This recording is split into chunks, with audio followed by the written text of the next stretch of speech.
Certainly, it's Linda Wilkinson and I'm branch secretary of South Holland branch, which is in Spalding in Lincolnshire. We have a merged service proposal on the table to merge service between 3 councils including ourselves.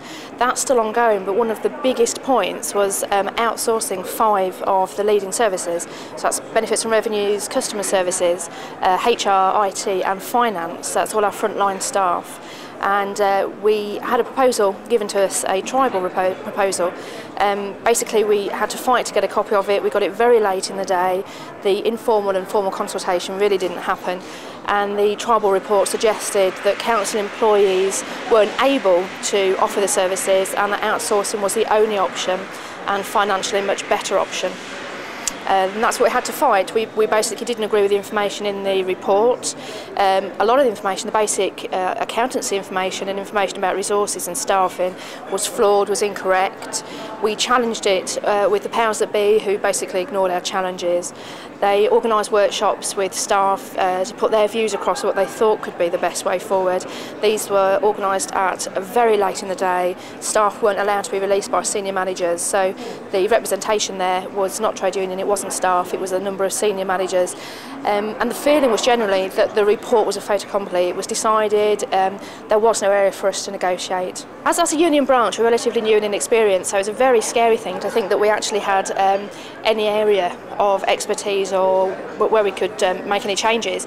We spoke to our regional organiser, the 3 branches got together, ourselves, East Lindsey and Boston, and realised we're all fighting the same battle. Together there was an awful lot more of us. Regional organisers got on board too, and we decided that we'd speak to APSI. And they looked at the proposal and they looked at the thoughts and comments from the members and from the staff that we'd managed to gather together, and they gave us academic background information and legitimate arguments, and that they basically gave us the confidence to put forward all of our thoughts. We realised that they weren't just our thoughts, actually very, very good, strong points in law.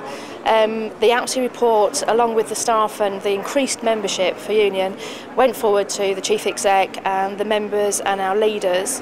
And once they received that report, they actually stepped back and said, you know, union are right and we're wrong. And you've spotted things that we didn't, and we're going to write a new recommendation. And the new recommendation basically says that in-house is the preferred option. Although we're looking at a venture company owned by now 2 of the 3 councils, 1 council has changed their mind.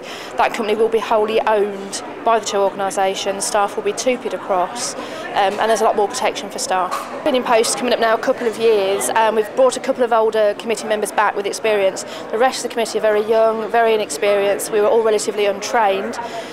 So we felt very much out of our depth when we started this process. The process itself has given us so much confidence. None of the ideas we had were off the wall. They were actually the ideas that APSI then managed to back up for us. It's given us the confidence to increase our membership, to show our membership what we can achieve for them. They have a lot more confidence in us, and as a committee and as our new reps, we feel able to influence and make change. Our chief exec and the senior managers actually treat us with an awful lot more respect. Not to say that we didn't have a good relationship before, but now they come to us first. They ask our advice rather than tell us things. And we've worked very hard to build that relationship, and we feel through the merged service, which will still happen, that we'll have an awful lot more say, and they'll take on board our thoughts and comments with some respect. So. We did look at 2 or 3 of the members that we knew were sympathetic to unions in the first place. We got them on board very thoroughly and asked them to spread the word. I would recommend that all branches did that. Look at your members, look at who you can easily talk to, look at those that might be worth, you know, a knock, if you like, and find your friends, and actually for me, find your foes. For me, the ones that were most difficult were the first ones that I approached, because I like that challenge. And we did actually get most on board, and again, our relationship with them is an awful lot better now. Is that? Yeah, thank you.